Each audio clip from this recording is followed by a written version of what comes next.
Hi friends, இன்றைக்கி நம்ம ஒரு சைட் டிஷ் ரெசிபி தான் பார்க்க போகிறோம். பக்கோடா கூட ஈவினிங் ஸ்நாக்ஸ் கூட சாப்பிட்றதுக்காக ஒரு சைட் டிஷ். நான் இங்கே ஒரு கைப்பிடி புதினா, ஒரு கைப்பிடி கொத்தமல்லி எடுத்திருக்கேன்.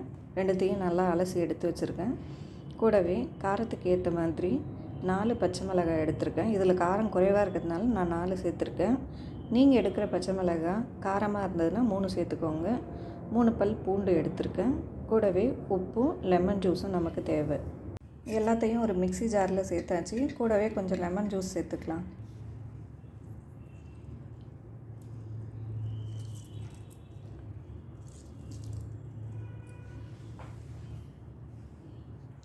லெமன் ஜூஸ் அதிகமாக சேர்க்க வேணாம், ஒரு அரை டீஸ்பூன் சேர்த்தா போதும். கொஞ்சமாக தண்ணி சேர்த்து இந்த கன்சிஸ்டன்சிக்கு அரைச்சி எடுத்துட்டால் போதும்.